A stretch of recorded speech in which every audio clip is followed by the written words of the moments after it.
اگر کوئی عورت ہے اس نے منت مانی ہے کہ میں رات کو حرم میں گزاروں گی، کوئی بات نہیں، کوئی مسئلہ نہیں، رات گزارنے کے لیے حرم میں کسی محرم کی ضرورت نہیں۔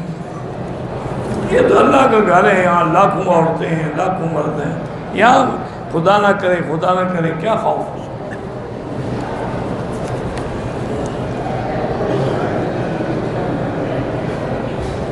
میں نے عمرہ کیا، سر پہ مشین پھروائی، ٹھیک ہو گیا، دوسرا عمرہ کیا، پھر مشین پھروائی، کیا بال تھے آپ کے کہ مشین میں آ گئے؟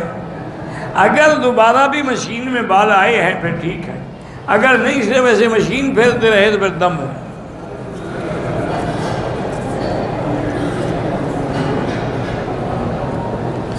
طواف زیادہ کریں تو وہ عمرے سے افضل ہے۔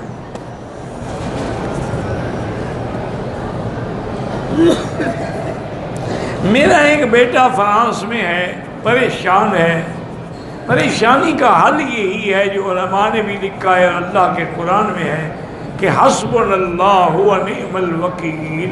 اس سے کہیں کہ یہ جتنا پڑھ سکتا ہے پڑھتا رہے، وضو ہے نہیں ہے، دن ہے رات ہے گھر میں ہے، بس اس کی کثرت کریں، انشاءاللہ سب پریشانیاں ٹل جائیں گی۔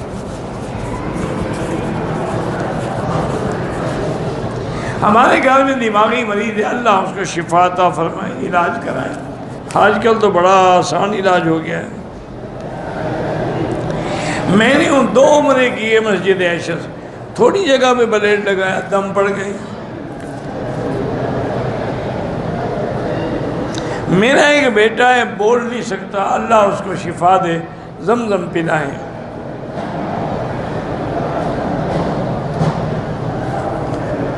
کہتے ہیں کہ ہم جرمنی میں رہتے ہیں، سردی کے موسم میں تو نمازیں ٹائم پہ ہوتی ہیں، لیکن گرمی کے موسم میں مغرب و عشاء کی نماز اکٹھے پڑھتے ہیں، کوئی حرج نہیں، وہ بھی جائز ہے۔ وہاں تو پھر مجبوری بھی ہے موسم کی وجہ سے۔ پاکستان سے عمرہ کیا، سر مڈایا، دوسرا عمرہ مسجد عائشہ سے کیا، پھر پورے سر پر اس طرح نہیں پھرایا، تھوڑی جگہ پہ بلیڈ لگایا، دم پڑ گئی۔ عمرہ ہوتا ہے جہاں سے پہلا ہو یا دوسرا ہو، ہر حال میں سر مڈانا چاہیے۔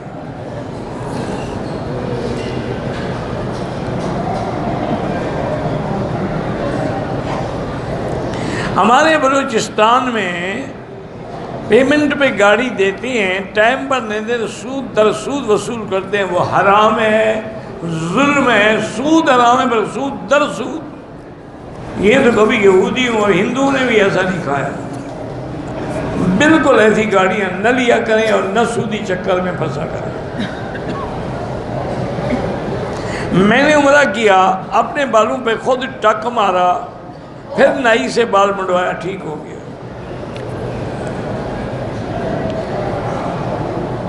ایک آدمی کے ساتھ 10 لیٹر زمزم کی اجازت ہے، اور پانی مکس کریں نہ کریں، جو بھی ہے تھوڑا تھوڑا ہوئی خالص دیں۔ ایک آدمی نے طواف کیا عمرے کے لیے مگر بال نہیں کاٹے، بالکل دم ہے، جب اللہ پیسے دے تو پیسے بھیج کے مکے میں دم کرائے۔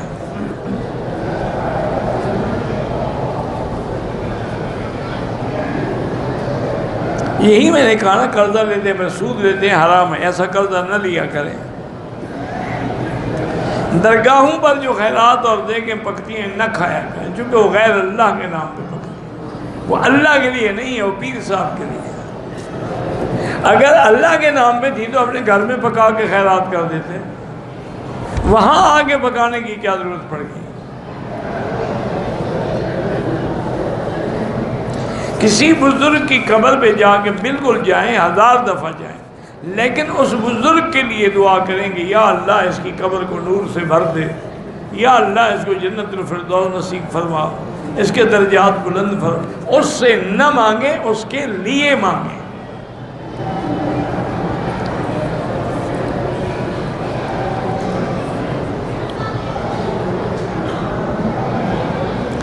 بہرحال بیٹا پیدا ہونے کے لیے اللہ کے قرآن میں یہ دعائیں ہیں، رب لا تذرنی فردا وانت خیر الوارثین، باقی یا متین اللہ کا نام ہے، بیوی کے ناف پہ دم کرنا کر سکتے ہیں، کوئی بات نہیں، اللہ کا نام پڑھ کے دم کر دو، کوئی بات نہیں۔ ایک اور بزرگوں نے ایک عمل لکھا ہے، کتابوں میں موجود ہے۔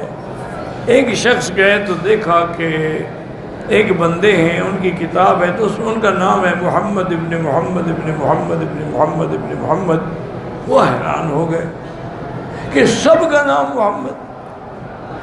انہوں نے پوچھا بھی کیا وجہ ہے، تمہارے باپ کا نام بھی دادا پر دادا اس سے آگے سب محمد۔ انہوں نے کہا کہ ہمارے بزرگوں نے ایک منت مانی تھی کہ اگر اللہ ہمیں بیٹا دے گا تو اس کا نام محمد رکھیں گے، تو اب جو ہی بیٹا ہوتا ہے اس کا نام محمد رکھ دیں۔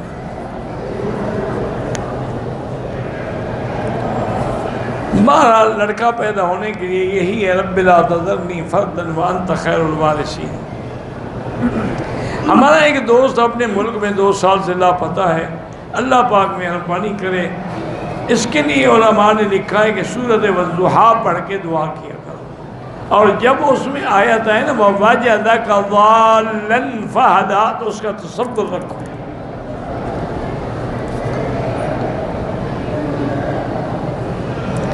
بینک سے کاروبار کے لیے رقم لی، نقصان ہو گیا، بینک کے ساتھ میرے 10 لاکھ بنتے ہیں، بینک سے 22 لاکھ لیے گھر چلا گیا۔ بالکل، اب جب جتنا بنتے ہیں وہ لوگ زیادہ کیوں لے رہے ہو؟ زیادہ تو پھر تم بھی چوری کر رہے ہو۔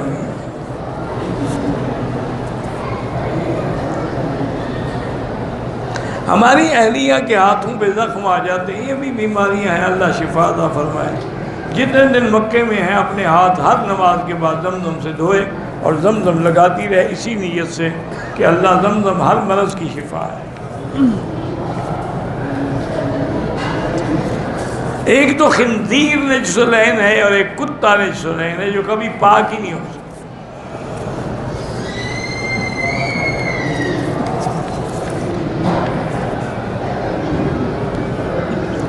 الکلب حرام و نم نجس، نجس حرام کل شے واحد ما فی فرق۔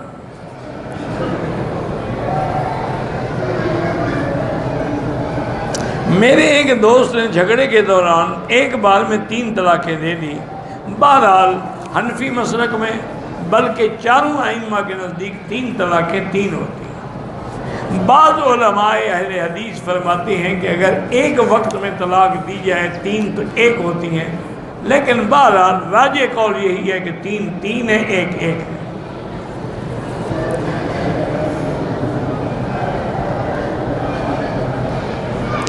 میرے آدمی ساتھی نے والدہ کے ویل چیئر خریدی، جاتے وقت وہ پاکستان لے جا کر کسی ضرورت مند کو دے دے، ٹھیک ہے، حرم میں چھوڑ دے، اس کی مرضی، لے جائے اس کی مرضی۔ طائف دیکھنے کے واپسی پہ جدے چلے گئے، جدے سے پھر مکہ، پھر کوئی دم نہیں۔ بہو نے پاکستان سے عمرہ نہیں کیا، ناپاک تھی، مسجد عائشہ چلا گیا، میں نے عمرہ نہیں کیا، ٹھیک ہے آپ نے نہیں کیا کوئی بات نہیں، لیکن اس نے بھی تو میقات سے عمرہ نہیں کیا نا، وہ تو دم پڑ گئی۔ حضور پاک نے جیرانہ سے خود عمرہ فرمایا ہے۔ یہی وجہ ہے کہ امام شافعی رحمۃ اللہ علیہ کے نزدیک جیرانہ سے عمرہ کرنا افضل ہے، وہ کہتے ہیں چونکہ حضور نے فرمایا، لیکن امام ابو حنیفہ فرماتے ہیں کہ مسجد عائشہ سے افضل، کیونکہ یہ قول رسول ہے، وہ فعل رسول ہے، قول ہمیشہ فعل پہ راجی ہوتا ہے۔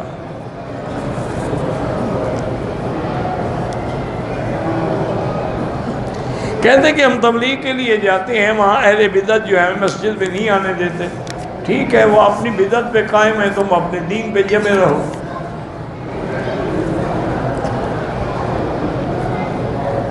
قبر میں مردوں کے ساتھ مٹی پہ کلمہ لکھتے ہیں، یہ بدعت ہے۔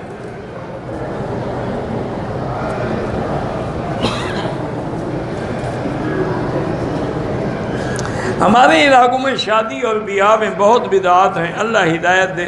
اصل مصیبت یہی ہے کہ ہم پر ہندوؤں کی تہذیب کا زیادہ اثر ہے، ان کے عادات ہمارے اندر آ گئے۔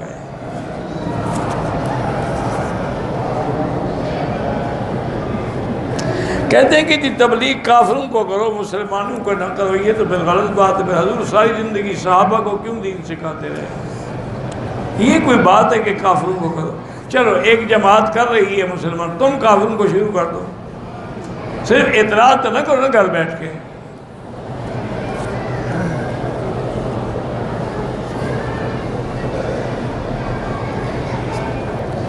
نمازی کے سامنے بالکل نہ گزرے، خالی جگہ ہو تو پر کر سکتے ہیں آگے بڑھ کے۔ میرا معدہ خراب رہتا ہے، اللہ شفا عطا فرمائے۔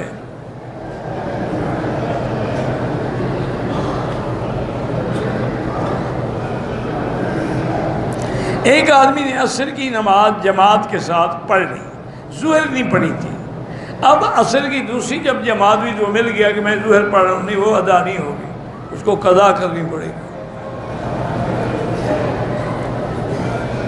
امام صاحب سجدہ کیا، مقتدی بھی سجدے میں گیا، امام جب سجدے سے اٹھ کے تشہد میں بیٹھا، مقتدی نصف تشہد میں نہیں بیٹھا، سجدے سے سیدھا کھڑا ہو گیا، نہیں نماز دوبارہ پڑھے۔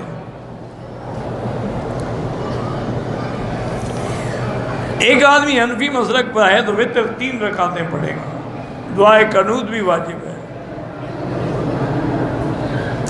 اگر بندہ اشراق کے 2 رکعت پڑھ کے اس کا ثواب اپنے والد کو بخشے، ٹھیک ہے، کر سکتا ہے۔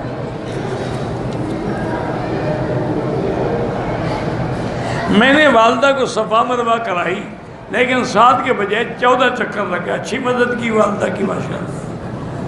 بہرحال اللہ قبول کرے، آئندہ احتیاط کرو۔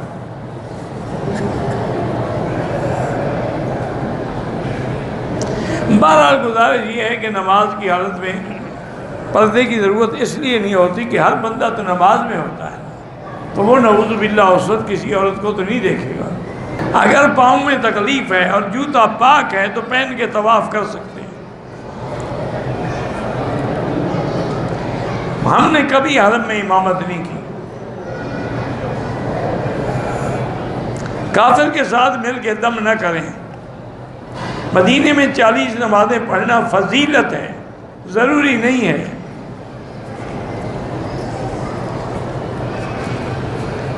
امام ابو حنیفہ رحمۃ اللہ علیہ کے نزدیک غائبانہ جنازہ جائز نہیں ہے، لیکن امام احمد بن حنبل رحمۃ اللہ علیہ اور امام شافعی رحمۃ اللہ کے نزدیک جائز ہے۔ وہ دلیل پکڑتے ہیں کہ حضور نے بادشاہ نجاشی کا جنازہ مدینہ پاک میں کھڑے ہو کے پڑھا تھا۔ امام صاحب فرماتے ہیں وہ حضور کا معجزہ تھا، حضور کے سامنے جنازے کو ظاہر کیا گیا۔ اگر غائبانہ جنازہ ہوتا تو حضور کے کتنے صحابہ شہید ہوئے ہیں، اور کسی صحابی کا آپ نے کیوں نہیں پڑھا؟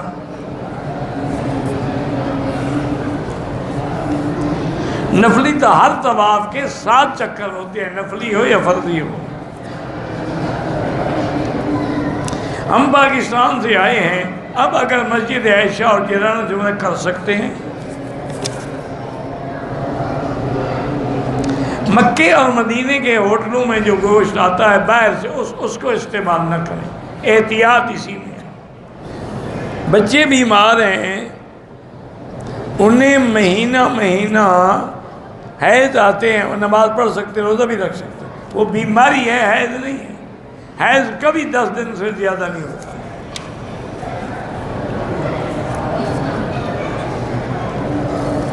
حرم میں بھی طواف کے 2 رکعت مکروہ وقت میں نہ پڑھیں، بعد میں پڑھیں۔ کہتے کہ لوگ گالیاں دیتے ہیں علماء کو، اللہ ہدایت دے۔ سیاست سے علماء کا کیا تعلق ہے؟ تو سیاست سے جہلاء کا تعلق ہے، یعنی جاہل سیاست کرے، عالم نہ کرے، یہ اچھی بات ہے، اسی لیے انجام دیکھ رہے ہیں۔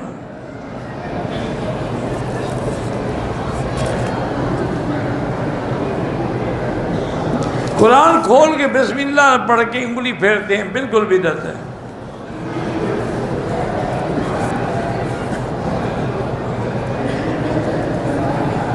اگر ایک بچہ پیدا ہوا، ہفتے 10 دن کے بعد فوت ہو گیا، اب اس کے عقیقے کی کوئی ضرورت نہیں، یا تو آپ 7ویں دن کر دیتے ہیں عقیقہ،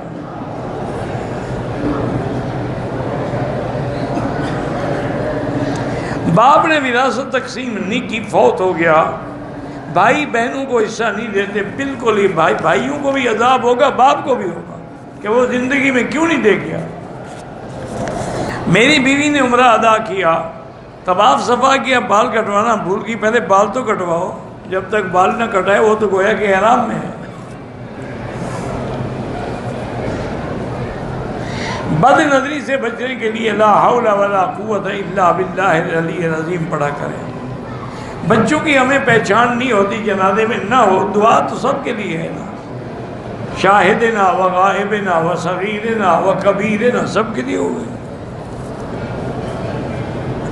غار ثور یا غار حراء جا سکتے ہیں، نفل پڑھنے ضروری نہیں ہے، لیکن کوئی جائے تو منع بھی نہیں ہے۔ رمضان کی تراویح نابالغ لڑکا عورتوں کو پڑھا سکتا ہے، ہاں پڑھا سکتا ہے۔ تہجد نماز میں سورۃ اخلاص 20 دفعہ پہلی رکعت میں، دوسری دفعہ 15 دفعہ، تمہاری مرضی ہے، کچھ پڑھو، 20 دفعہ پڑھو، 100 دفعہ پڑھو۔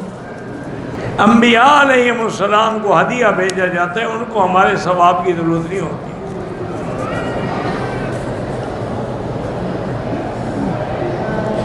قسطوں میں سامان خرید سکتے ہیں، ہاں خرید سکتے ہیں۔ حضرت یوسف علیہ السلام کی اولاد میں ہاں کہتے ہیں کوئی نبی نہیں ہوا، بعض روایات ہیں لیکن اسرائیلی روایات ہیں، قابل حجت نہیں۔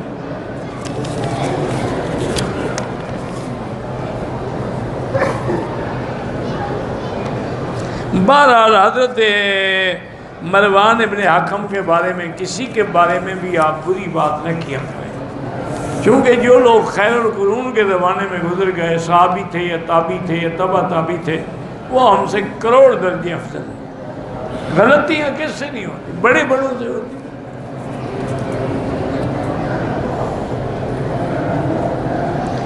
کوئی بندہ کہتا ہے کہ میرے طواف کے لیے آؤ، کوئی اور بچہ نہیں ہے یا کوئی مریض ہے، سب کا طواف اکٹھے نہیں، ایک کے لیے ایک ہوتا ہے۔ میری خواہش تھی کہ آپ سے ملاقات والحمدللہ ہو گئی۔ ماں باپ کی طرف سے عمرہ کر سکتے ہیں، کر سکتے ہیں۔ نصیحت یہی ہے کہ دین پہ قائم رہو، اللہ والوں کی صحبت رکھو۔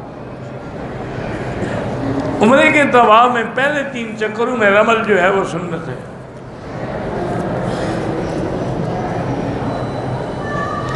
مسجد عائشہ سے عورت نے عمرے کا احرام باندھا، نیت کی، لیکن 2 دن کے بعد مدینے جانا ہے، اس کو حیض آ گیا۔ بہتر تو ہے کہ نہ جائے، عمرہ کر کے جائے، ورنہ پھر اسی حالت میں رہے گی، عمرے سے واپس بھی پھر عمرے سے آئے گی، احرام سے بڑا مشکل ہو جائے۔ اگر کسی شخص نے احرام کی حالت میں دوسرے ساتھی کا حلق کر دیا، اگر دونوں طواف صفا کر چکے تھے تو کوئی حرج نہیں، لیکن اگر ایک نے ابھی صفا کرنی تھی پھر کر دیا تو دم ہے۔ ہر عمرے کے ساتھ اس طرح پھروائیں۔ اگر بال چھوٹے ہیں، بڑے ہیں تو چوتھا حصہ کاٹتے رہیں۔ میں گرمی کی وجہ سے پیشاب کے قطرے نکل جانے کا شک رہتا ہے، شک کا تو کوئی علاج ہی نہیں دنیا میں۔ احتیاط یہی ہے کہ اطمینان سے آپ استنجا کریں اور نیچے انڈر ویئر رکھیں۔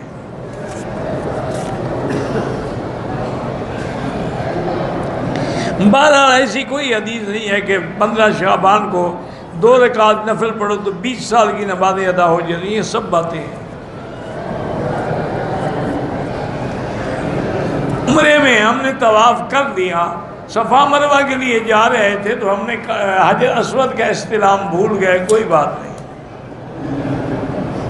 مدینہ منورہ سے ہم نے احرام باندھا، میقات پہ آ کے نیت کی، ٹھیک ہے، کوئی بات نہیں۔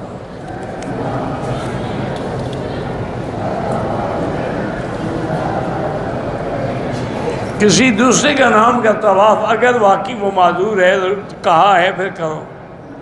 میں نے منت مانی تھی، کام ہو گیا تو رمضان میں آخری عشرے اعتکاف کروں گا، لیکن مجھے 27 رمضان کا انتہائی ضروری کام پڑ گیا ہے۔ 6 دن کا اعتکاف تو نہیں، جتنے دن کی نیت آپ نے کی تھی اتنا کر دیں، چلو آخری عشرے سے پہلے شروع کر دیں۔ رمضان المبارک میں عمرہ جو میقات سے کیا جائے اس کا ثواب حج کے برابر ہو جاتا ہے، لیکن اگر پھر اس کے بعد مکے میں ہے تو طواف زیادہ افضل ہے، دم مکے میں ادا کی جاتی ہے۔ 12 سال سڑک پہ اگلی صفحے ملے تو نماز ہوگی ورنہ نہیں ہوگی۔ 10 سال کے بعد ایک آدمی اپنی دادی کی قبر پہ جا کے نماز جنازہ پڑھ سکتے، ضرورت ہی نہیں ہے، اور اس کے لیے دعا کرو۔ بڑی دادی جلدی یاد آ گئی بیچارے کو۔ بلڈ پریشر یا کینسر کا علاج جو ہے وہی آیت ہے جو میں نے کئی دفعہ بتائی ہے، لیس لہا من دون اللہ کاشفہ۔ اگر مینا مزدلفہ عرفات جو ہیں تو عمرہ ضروری نہیں ہے۔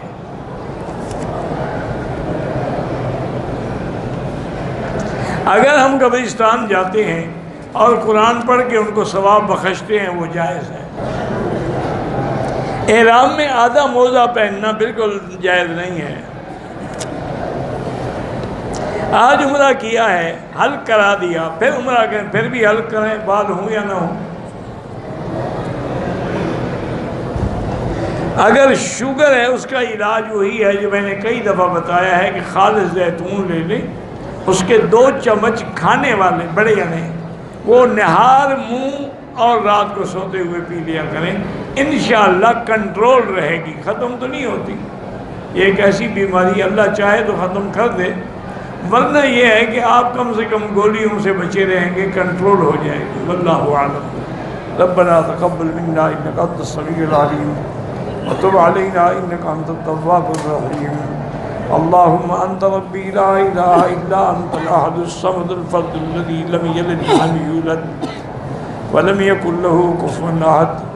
اللهم انت ربی لا الہ الا انت الحنان المنان بدیع السماوات والارض یا ذا الجلال والاکرام یا ذا الجلال والاکرام یا ذا الجلال والاکرام۔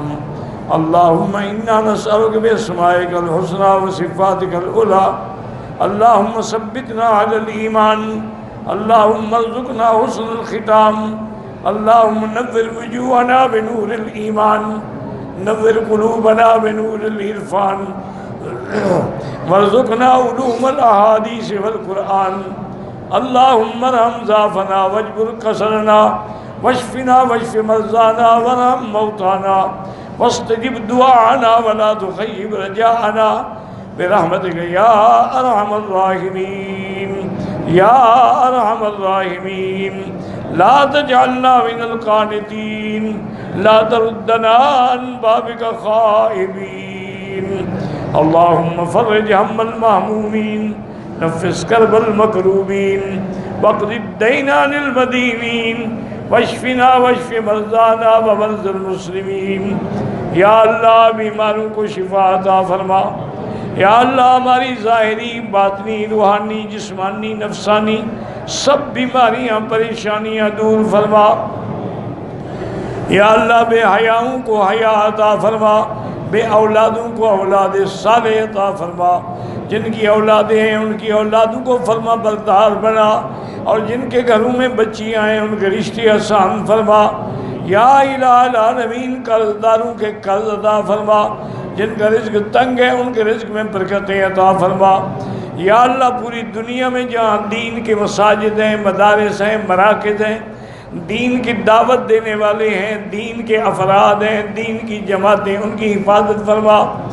یا الہ العالمین پاکستان میں علماء حق کی حفاظت فرما۔ یا ارحم الراحمین حرمین شریفین کو قیامت تک ہر فتنہ سے محفوظ فرما۔ یا اللہ مسلمان کشمیر میں ہیں، فلسطین میں ہیں، حلب میں ہیں، شام میں ہیں، ہند میں ہیں، عرب میں ہیں، عجم میں ہیں، افغان میں ہیں، ان کی جان مال آبرو عزت کی حفاظت فرما۔ ربنا ظلمنا انفسنا ان لم تغفر لنا وترحمنا لنكونن من الخاسرین۔ ربنا آتنا فی الدنیا حسنۃ وفی الآخرۃ حسنۃ وقنا عذاب النار۔ سبحان ربک رب العزۃ عما یصفون وسلام علی المرسلین والحمد للہ رب العالمین۔ وصلی اللہ تعالی علی خیر خلقہ سیدنا محمد وعلی آلہ وصحبہ اجمعین۔